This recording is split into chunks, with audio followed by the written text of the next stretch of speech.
بسم الله الرحمن الرحیم. نن زموږ د قرآن پاک د ترجمه سبق نمبر 16 دی. سوره بقره شروع کړې ده، اوله سپاره ده او درېمه رکو ده.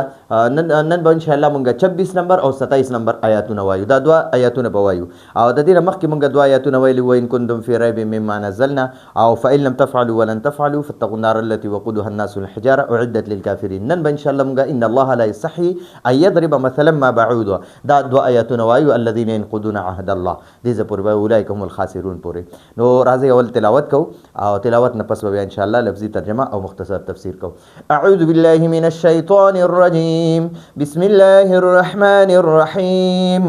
إن الله لا يستحيي أن يضرب مثلا ما بعوضة فما فوقها فأما الذين آمنوا فيعلمون أنه الحق من ربهم وأما الذين كفروا فيقولون ماذا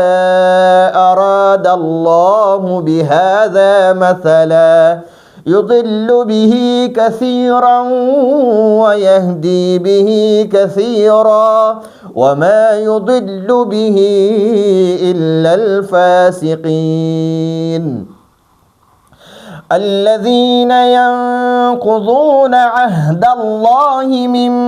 بعد ميثاقه ويقطعون ما أمر الله به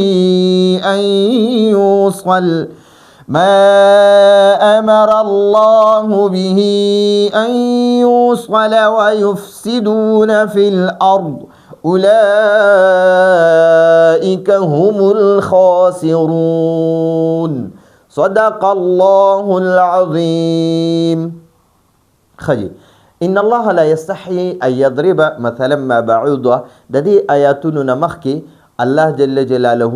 د کافرانو لا یو کله چیلنج ورکړو تر قیامت پورې ټولو کافرانو ته چیلنج و چې کتا سوچرته دا قرآن زما کلام نه منئ چې ما په خپل بنده محمد صلی الله علیه وسلم باندې نازل کړی دی. که په دې کې تاسو په شک کې یا دا تاسو نه منئ نو فأتوا بسورة من مثله. نو تاسو هم د دې قرآن پاک د یو ادنا یو ورکوټي صورت په مقابله کې یو ورکوټي صورت جوړ کړئ. زه بیا ستاسو ومنم. نو چې کله بیا هغې ونه کړی شو ده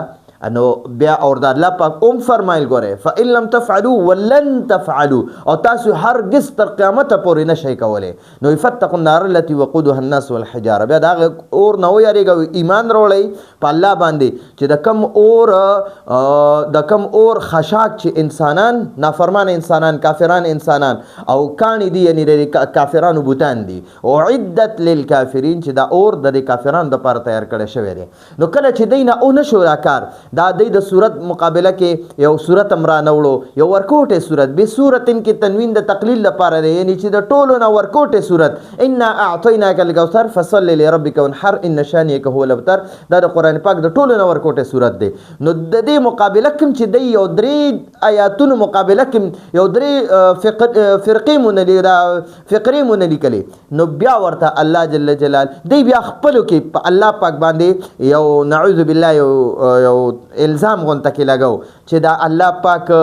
د دې خبرې نه نه یریږي چې الله پاک په قرآن پاک کې بعوض وطن د ماشي مثالونه ورکړي دي. وایي که دا د الله کلام وي نو دې ته بیا دې کې د ماشو مثالونه بیانولو ته څه ضرورت و. یا په بل ځای کې دي مثل الذین اتخذوا من دون الله اولیاء کمثل العنکبوت. د عنکبوت مثال یعنی د جولا مثالونه په قرآن کې الله پاک ولې بیانوي. یا چې د ماشي دغه چې دی د ذباب وان یسلبهم الذباب شیئا لا یستنقذوه. نو دغه وایي د دې ذباب د دې مچۍ مثالونه ولې الله په قرآن کې بیانوي. یا د میږي مثال په قرآن کې الله پاک سوره نمل کې د نمل تذکره د نمل میږي ته وایي. نو بیا چې دا د الله کلام دی او الله د ټول کائنات بادشاه دی، دونه لوی بادشاه دی، د ټول دنیا د بادشاهانو بادشاه دی. نو هغه وایي د دې خبرې نه نه شرمیږي چې هغه په قرآن پاک کې بیا داسې د وړو څیزونو د حقیر مخلوق تذکرې کوي. وایي دا که د هغه بادشاه کلام وي نو دې کې خو غټې خبرې پکار وي. نو دې وړو خبرو ته پکې څه ضرورت دی. نو الله د دې نه شرمیږي د کافرانو وي. نو الله الله پاک اوس جواب ورکوي چې ان الله بېشکه الله تعالی ان چې کوم ځای کې ان راځي د دې معنی به وي بېشکه که ان راځي که نه ان او ان د دې دواړو معنی راځي یقینا یا بېشکه یقینا یا بېشکه هر ځای کې چې وي ان الله بېشکه الله تعالی لا یستحیي نه شرمیږي یعنی نه پرېږدي ان یضرب چې بیان کی یعنی بیانول ٹھیک شو د ان د وجه نه د فعل مضارع د مصدر معنی ته واوړې د نو د معنی مونږ داسم کولای شو ان الله بشک الله تعالی لا یستحیي نه پرېږدي یا نه شرمیږي د دې خبرې نه شرمیږي ان یضرب چې بیان کی یا بیانول مثلا مثال ما یو یا مثلا ما سمثال بعوضة دماشي بعوضة دماشي ته وایي ٹھیک شو نو فما بیا چې کم فوقها د دې نه زیات یعنی په معمولی سیزونو کې یا د ماشي مثال او یا د ماشي نه په حقارت کې ورکوټه یعنی د ماشي خپا یا د ماشي وزر یا د ماشي نه په غټوالي کې اوچت فوق معنا د اوچت او ها د دې بعوضه چې دی د دې ماشي نه اوچت د ماشي نه اوچت څه شیز دی نو که په ورکوټوالي کې تی اوچت وي نو د ماشي وزر یا د ماشي خپا او که نه په غټوالي کې تی اوچت وي نو بیا مچ چې دی دا د ماشي نه لږ غټ دی ٹھیک شو یا مچۍ ده ذباب مچۍ ده نو هغه هم د دغې نه اوچت دی لږ غټ دی په غټوالي کې اوچت دی او د ماشي دا وزر یا د ماشي خپا دا په ورکوټوالي کې تی اوچت دی د ماشي نه ٹھیک شو نو الله جل جلاله وی دا کافرانو له جواب ورکوي چې الله جل جلاله نه شرمیږي د دې خبرې نه ضربه یضرب معنا وخل دي خو چې کله د یضرب یا د ضربه نه وروسته مثلا راشي په یو آیات کې نو بیا به د دې ضربه معنا وخل نه بیا به د دې ضربه یضرب معنا را بیانول نو دلته کې د یضرب وروسته مثلا راغی نو اوس په د دې یضرب معنوي بیانول نو ان الله بشک الله تعالی لا یستحیي نه شرمیږي نو دا مونږ داسې معنی کولی شو ان الله بشک الله تعالی لا یستحیي نه پرېږدي ان یضرب چې بیانوي مثلا ما سبیان بعوضة د ماشي فما بیا چې کم فوقها د دې نه زیات معمولی یا غټوالی کې ٹھیک شو بعوضة د دې نه زیات یعنی د دې ماشي نه زیات د دې ماشي نه په ورکوټوالي کې زیات یا په غټوالي کې زیات نو فوق معنا را زیات اوچت نو دلته کې مونږه زیات مانم کولی شو فاما الذين نكم خلقو چې آمنو ایمان راوړې فیعلمون نو هغوی ټول پوهیږي انه چې یقینا دا مثال ان معنا را یقینا یا بشکه چې بشکه دا هو معنا را مثال اقا مثال طرف ته دا راځي دی دا انه چې بشکه دا مثال الحق برحق ته دا حق ته چې الله کوم یو مثال بیان کو بس دا حق ته نو دلته کې د مثلا ما بعوضة د ماشي مثال چې ورکړی دی نو د دې نه مراد هغې پوهول دي د هغې له جواب ورکولی چې الله ګورې د ماشي عمره مثالم پرېښودل دا په دې کې الله پاک یعنی شرم نه کوي او نه الله پاک پرېږدي داسې مثالونه چې ضرورت راځي نو تاسو ته به د دغې مثال هم درکوي چې ستاسو د دنیا د ماشي د وزر حدیث کې راځي د دنیا مثال داسې دی چې د ماشي یو وزر یا د ماشي یو خپه ٹھیک شو حدیث کې راځي وي که الله پاک سره د دې دنیا دومره قدر وي چې د ماشي وزر برابر نه وي کافرانو له به یو ګوټو بناوي ورکړي نو دغه مثالونه پکې الله پاک بیان کړي دي نو مثال خو د هر شي لپاره بیان دی شي دا خو د الله په ذات باندې ساسر نه غورځي ستا مثال الله د ماشي نم بتر بیانولی شي ٹھیک شو نو ان الله لا يستحي ان يضرب مثلا ما بعوضة فما فوقها فاما الذين امنوا نو کوم خلکو چې ایمان راوړی دی فیعلمون نو هغوی پوهیږي انه الحق چې یقینا دا مثال حق دی من ربهم د هغوی د رب د طرف نه من معنا د طرف نه او ربهم د هغوی رب ٹھیک شو واما او پاتې الذين هغه خلک کوم چې کفرو کافران دي یا انکار وکړو کوم خلکو چې کفر وکړو یا انکار وکړو فیقولون نو هغوی وایي یعنی دا کافران خلک وایي ماذا اراد الله ماذا معنا د څه ماذا س اراد الله د الله اراده ده اراده فعل دی او د الله فاعل دی نو موږ به داسې معنا کوو د الله اراده ده د الله څه اراده ده بهذا د دې مثلا مثال نه دا مثال چې الله بیان کو نو د دې نه د الله وایي څه اراده ده دا کافران وایي ٹھیک شوه نو اوس وایي قرآن کې الله پاک فرمایي وایي د دې قرآن په ذریعې سره یا د دې دا چې کوم دغه دی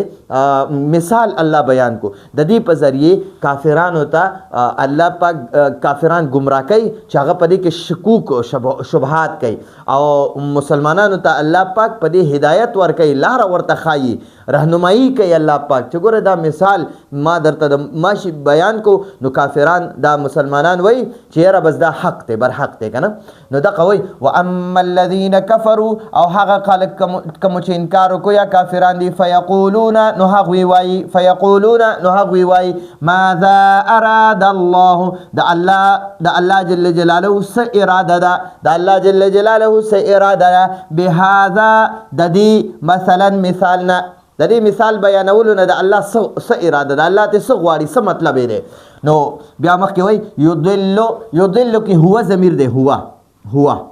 د هغه الله ته راجع دی چې الله ګمراه کوي به په دې مثال د دې مثال په ذریعه کثیرن ډیر خلق دلته ورسره خلق ولیکو ډیر خلق ويهدي او الله هدایت کوي نو يهدي کې هو ضمیر دی هغه الله تراجه دی چې الله هدایت ور کوي الله لار خای به پدې مثال بیانولو سره کثیرن ډیر خلکو ته نو الله دې مثالونو په ذریعه سره ډیر خلک گمراه کوي نورم ذلیل کوي او ډیر خلکو په ایمان کې نورم طاقت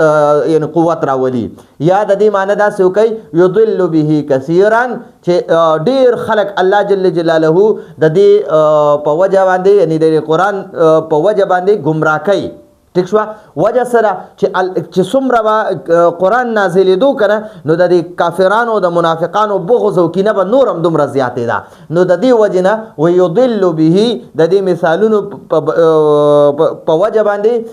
الله گمراه کوي کثیرا ډیر خلک ويهدي او لار خای به د دې قرآن په ذریعه یا د دې مثال په ذریعه کثیرا ډیر خلکو ته نو مؤمنانو ته الله پاک نورم ایمان کې ترقی راولي او کافرانو او منافقانو او مشرکانو اغا الله نورم گمراه کوي وما يضل او الله نه گمراه کوي يضل کی هو ضمیر دی ٹھیک شو هغه الله جل جلاله ته راجع دی وما يضل او دلته کې ګوره دلته ما نو د ما معنی ده نه او يضل معنی ده گمراه کوي نو دلته کې دی وما معنی ده نه يضل گمراه کوي دلته کې ما نه نو دلته کې خبره مثبت وا ٹھیک شو چې دا کار د سکیږي او دلته کې ما شته نو دا مطلب دا چې دا کار د سنه کیږي وما يضل او الله نه گمراه کوي به پدې مثال الا الفاسقين مگر فاسقان گمراه کوي یعنی پدې مثال سره صرف فاسقان او نافرمان خلق الله گمراه کوي نو ما تاسو ته مخکې ویلو چې کله ما او الا په یو جمله کې راشي د دې معنی چې دا کار هم د سکیږي وما يضل به الا الفاسقين نو موږ لفظي معنی د دې کو چې الله نه گمراه کوي به په دې مثالونو سره الا مگر گمراه کوي الفاسقين فاسقان او نافرمانه موږ یو ترجمه داسې کو خو چې کوم سلیس ترجمه را کنه نو د دې مطلب بیا دی وما يضل به الا الفاسقين چې الله جل جلاله صرف گمراهان یعنی صرف نافرمانه خلق گمراه کوي فاسقان خلق گمراه کوي نو فاسقین الخارجین عن طاعت الله فاسق چاته وي عن الخارجین عن طاعت الله د الله د اطاعتنا وتون کی خلق ته اغه ته فاسق وي نو پدې کې مؤمنان امرالل او کافران امرالل خودل تک د فاسقین نه مراد صرف کافران دي او صرف منافقان دي او صرف مشرکان دي ښا دلته ته مسلمانان مراد نه دي مسلمانانو کوم هغه فاسق وي او عاصی وي چې کوم د الله نافرمانی کوي ٹھیک شو نو هغه تم فاسق او فاجر ویل شي او هغه تم عاصی ویل شي خو چې کم فاسق دلته کې مراد دی نو دلته د مدینه منورې يهوديان او دغه منافقین او د مکی مکرمه چې کم مشرکین او کافرانو نو هغه مراد دی دلته وما يضل به الا الفاسقين چې الله جل جلاله صرف نافرمانه او فاسقان گمراه کوي ٹھیک شو یا کته وې چیرې نه زوم د لفظي ترجمه کوم نو بیا به ترجمه داسې کې وما يضل او الله جل جلاله نه گمراه کوي به په دې مثال سره الا مگر گمراه کوي الفاسقین فاسقان او نافرمانه ٹھیک شو بیا به داسې ترجمه کې الا نه پس به مگر گمراه کوي کته داسې کول غواړي او کته وې وما يضل به الا الفاسقین یعنی الله جل جلاله صرف فاسقان گمراه کوي د ما او الا معنا به بیا صرف کیږي صرف فاسقان گمراه کوي نافرمانه او فاسقان گمراه کوي دلته کې خدقه خبره وشو چې الله جل جلاله د یو معمولی یعنی د ماشي مثال بیانولو نم نه شرمېږي که تاسو کافران وای چې الله پاک په خپل کلام کې د ماشي بیان کړی دی یا دغه شانته د مچۍ بیان کړی دی یا د عنکبوت یا دا کم دغه چې د جولاګان دي د دې مثال بیان کړی دی یا د کم دغه چې دی د میګه نه دی میګه د میګي مثال بیان کړی دی نو که تاسو وایئ چېرې الله پاک کلام دی دا الله کلام نشي کېدی چې دا واړه مثالونه پکې دا موږ ته د بشر کلام ښکاري دا د نعوذ بالله دا محمد صلی الله علیه وسلم خپل ذاتي خبرې دي نو بیا وایي دې مثالونو نه الله نه شرمېږي نو الله جواب ورکوي چې نه الله جل جلاله د دې مثالونو بیانولو نه شرمېږي بالکل حیا نه کوي چې کله ضرورت راشي دا مثالونه به بیانوي او نو د دې مثالونو په ذریعه سره الله پاک د مؤمنانو دغه مؤمنان چې دی هغه وای چې دا کم دغه مثال دی دا د الله د طرف نه دی او دا برحق دی نو الله پاک او کافران سوي کافران وای ويره د دې مثالونو بیانولو نه د الله څه مطلب دی نو بیا مخکې وای الله جل جلاله دغه کافران د دې مثالونو بیانولو په وجه نورم گمراه کوي او مؤمنان چې دی الله جل جلاله هغه ته د دې مثالونو بیانولو په وجه نورم هدایت ورکوي لارې ورته ښایي د هغې ایمان کې نورم ترقي راځي قوت راځي او الله جل جلاله وما يضل به او الله جل جلاله نه ګمراه کوي د دې مثالونو په ذریعه سره مؤمنان الا الفاسقین مگر صرف فاسقان گمراه کوي ٹھیک شو نو دې کې خدا د مثال خبره شو اوس دې خوا یو درې فرقې دي درې فرقې هغې یو درې ډلې دي درې ګروپونه دي د هغې تذکره کوي چې یو خو دي ینقضون عهد الله دویم دي یقطعون ما امر الله او دریم دي یفسدون فی الارض دا درې ډلې اوس بیانوي نو اوس ګورئ الذین دا فاسقان یادوي چې فاسقان الذین هغه خلک دي کم چې ینقضون نقض ماتولو ته وایي نقض ینقضو ٹھیک شو نو دا ینقضون معنا د هغوی ماتي څه ماتي عهد الله د الله عهد وعدې ته وایي عهد ته وایي اقرار ته وایي د الله وعده ماتي کومه وعده نو دلته مفسرین وایي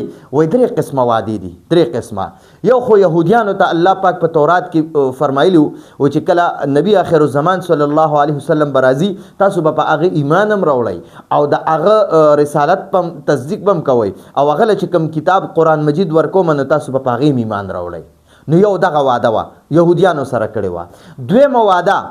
واده هغه دا وه چې دې خلکو سره الله پاک یعنی دویم ګروپ دا پکې و چې هغې سره الله واده کړی و بلکې ټولې دنیا انسانانو سره کله چې الله پاک آدم علیه السلام جوړ کو نو احادیثو کې راځي چې د ملا نه الله پاک خپل یعنی د الله د شان مطابق خپل یو موټی د راډک کو چې څومره د اولاد قیامت پورې راځي هغه به ترې راوچتېږي هغه یې ترې اوچت کړه او الله ته عهد وکړو چې الستو بربکم آیا زه ستاسو رب نه یم نو ټول وی قالو بلا ولې نه یا الله ته زمونږ رب نو هغه وعده چې دنیا ته کافران بیا راغله نو کافرانو هغه وعده ماته کړه نو دلته کې ته هغه مراد دی الذین هغه خلک کوم چې ینقضون دا فاسقین یادی فاسقین الذین دا فاسقین هغه خلق دي ینقضون چې هغوی ماتی عهد الله د الله وعده عهد الله د الله وعده، نو دا عهد مضاف دی او دا الله مضاف الیه دی. نو موږ به ترجمه داسې کوو ښه، عهد د الله به نه کوو ښه، د الله عهد، د الله وعده، د الله وعده. من بعد میثاقه، میثاق معنی دا مضبوطول، مضبوطول، کلکول. ٹھیک شو؟ نو من بعد میثاقه، د هغې وعدې د مضبوطولو نه وروسته، د هغې وعدې د مضبوطولو نه وروسته، یعنی دا کومه وعده چې وکړه چې الستو بربکم، نو د مخلوق ورته ووي، ټول انسانان ورته ووي قالو بلا بلا ولې نه. ګوره یو بلا وي یو نعم وي، بلا مانم د ولې نه او نعم مانم د اوجي ولې نه. ٹھیک شو؟ خو د دې نعم نه زیات زور هغه په بلا کې دی. نو دلته کې د ټولو ډېر په تاکید سره وي بلا ولې نه. نو الذین، دا فاسقین هغه خلک دي، ینقضون چې هغوی ماته عهد الله، د الله وعده، من بعد میثاقه، میثاقه ای میثاق الوعد یا میثاق عهد. ٹھیک شو؟ د دغه وعدې د دغه وعدې دا ها ضمیر معنی عمده وعده ده، ان دا عهد دی، عهد. نو د ها ضمیر معنی د وعدې د مضبوطولو نه وروسته. ٹھیک شو؟ د من معنی ده نه، او بعد معنی ده وروسته، بعد او میثاق معنی ده مضبوطول، پخول، او ها ضمیر معنی ده عهد. ٹھیک شو؟ نو د دغه وعدې د مضبوطولو نه وروسته، نو دی دغه وعده چې وکړه، نو چې بیا دنیا ته راغله، نو هغه وعده یې هېره کړه او هغه وعده یې ماته کړه او فسق او فجور او کفر شروع کو او شرک شروع کو او منافقت شروع کو. نو دغه د الله دا وعده یې ماته کړه. نو یو خو دغه ګروپ و. دویم ګروپ ویقطعون، او هغوی ماتی، قطع یقطع، قطع معنی ده کټ کول، کټ کول. نو هغوی پرې کوي، کټ کوي، ماتی. ٹھیک شو؟ یقطعون ماتول دی، قطع معنی ده کټ کول دی. ویقطعون، او هغوی کټ کوي، یقطعون کې هم ضمیر دی یا دا واو ضمیر بارز دی پکې، نو دغه معنی هم دغه فاسقین یادوي چې ویقطعون، او هغوی قطع کوي، کټ کوي، پرې کوي. څه شی کټ کوي او پرې کوي؟ ما هغه تعلق، هغه رشته امر الله چې الله امر کړی، به د هغې رشتې، ان چې یوصله جوړ کړی شي، یعنی د رشتې د مضبوطولو الله حکم کړی دی چې تاسو به قطع رحمي نه کوئ، تاسو به قطع رحمي نه کوئ، قطع تعلقي به نه کوئ، تعلق به نه کټ کوئ، تاسو به تعلق نه پرېږدئ. نو ګورئ دلته کې مراد دا دی چې د مکې کوم مشرکانو که نه، د مکې مکرمې کوم مشرکانو، هغه د هغې سلسله نسب چې شروع شي، نو د نبي علیه السلام نیکه سره داسې د هغې نسب ملاویږي. نو دا ټول رشته دارانو د مکې مکرمې، دا څومره خلک چې د نبي علیه السلام رشته دارانو، خو دوی د هغه رشتې خاطره مو نه کو او نبي علیه السلام سره تعلق کټ کو چې نبی علیہ السلام اعلان وکړو چې ماته الله نبوت راکو، نو دا او قرآن ورته بیان کو. نو هغې دغه د خپل خاندان خلکو د نبی علیہ السلام سره دشمنی شروع کړه. ابو جهل شو، ابو لهب شو، عتبه، شیبه، دا ولید ابن مغیره، د ټولو دا د نبی علیہ السلام رشتہ دارانو په سلسله نسب کې د نبی علیہ السلام نیکونو او داسې ډېر نیکونو سره بیا د هغې هغه نسب ملاوېدو. نو دا د نبی علیہ السلام رشتہ دارانو او بیا هم د نبی علیہ السلام خبره مو نه منله او نبی علیہ السلام سره تعلق ختم کو. نو دقه وی ویقطعون چې دا فاسقین او کم نافرمانه خلک دي، دا هغه خلک دي چې دوی کټ کوي، پرې کوي، ما هغه تعلق، هغه رشته امر الله چې الله حکم کړی، امر معنی حکم، او الله حکم کړی دی، به د هغې رشتې یا د هغې تعلق د جوړولو. ٹھیک شو؟ ان یوصله چې جوړ کړی شي. ٹھیک شو؟ دا تعلق الله حکم کړی چې تاسو تعلقات مه پرېږدئ، تاسو خپل خپلوانو سره او رشتہ دارانو سره تعلق قائم ساتئ، دا به تاسو نه پرې کوئ، دا د الله امر دی، د الله حکم دی. ٹھیک شو؟ نو دغه مونږ هم دې سوچ وکړو چې مونږ څونه خپل خپلوانو سره تعلقات ختم کړي دي، نو دا نه دي پرې ختمول پکار. ویقطعون، او هغوی پرې کوي، ما هغه رشته، هغه تعلق امر الله چې الله جل جلاله حکم کړی، به د هغې تعلق، د هغه رشتې، ان یوصله چې جوړه کړی شي، یعنی دغه دې قایم دایم وساتلی شي. ویفسدون فی الارض، ویفسدون، او هغوی فساد کوي، همدغه فاسقین فساد کوي. بالکفر د کفر فساد کوي په دنیا کې کفر خورای او تعویق عن الايمان یا د مؤمنان چې دا د ایمان نه منی کوي چې تاسو به ایمان نه راوړی یا ایمان چې راوړی دی اوس په زور زبردستی منی کوي چې تاسو به دا ایمان پرې دوی نو ويفسدون غي فساد خورای دا منافقین دا فاسقین هغه خلق دي چې دی فساد خورای په الارض پس مکه کې ٹھیک شو نو اولئک هم دقه خلق دا چې کوم دغه تذکره وشو هم دغه خلق هم الخاسرون هم دی نقصان چتون کی خلق دي دی خسران والا خلق دي نقصان والا خلق دي چې دی په دنیا کې په نقصان کې وي چې الله پاک د دې د هدایت هغه نور نه نصیب کوي او دی هم دغه په کفر کې د زړه سکون او اطمینان هغه په ایمان کې دی نو دی د الله پاک هغه نقصان کې دی هغه ایمان هغه توفیق هم ته الله غستې دی او بل په آخرت کې مکمل په خسران او نقصان کې بوي نو دا هغه خلق دي اولئک الموصوفون بتلك الصفات الثلاثه دغه صفات ثلاثه والا چې دی به هم الخاسرون دی به نقصان والا خسران والا وي په دنیا کې په آخرت کې نو دا زمونږه د نن ورځې درس ترجمه لفظي ویلا او سره مختصر تفسیر بیان کو اوس یو ځل لفظي ترجمه وایو ان الله بشک الله جل جلاله لا يستحيي نشرميږي یا داسې معنی وکا ان الله بشک الله تعالی لا يستحيي نپریدي ان يضرب چې بیانې مثلا ما س بیان بعوضه دماشي فما بیا چې کم یا داسې وایه